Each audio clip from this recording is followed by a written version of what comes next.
Shalom, bertemu kembali dalam Efrata Devotion pada hari ini. Apa yang paling bernilai dalam hidup kita? Di sebuah gudang tersimpan banyak trofi berbagai macam pertandingan atletik yang dimenangkan selama bertahun-tahun ketika seorang masih muda.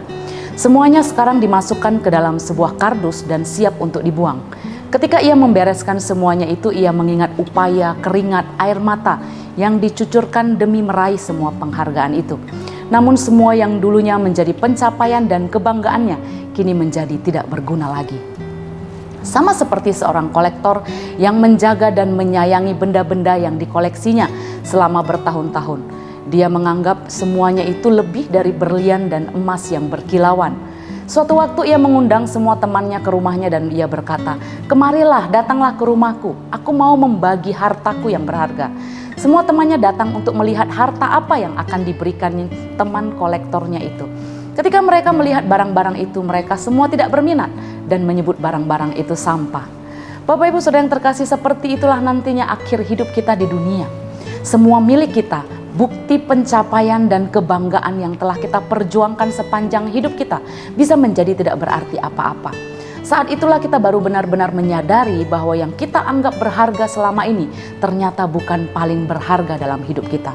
Oleh karena itu, mari kita memiliki cara pandang yang benar terhadap benda-benda, bahkan terhadap pencapaian-pencapaian kita di hidup ini.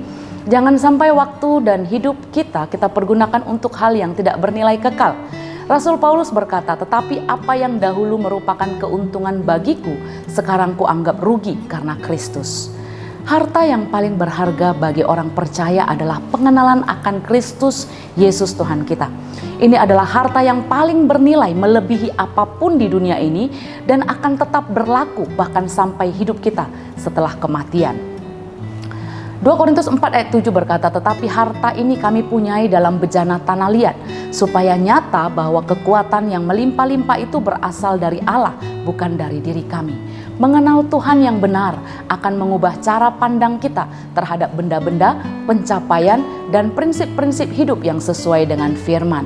Kita akan mengejar dan menggunakan waktu-waktu yang ada untuk yang paling bernilai, yaitu iman dan pengenalan akan Kristus.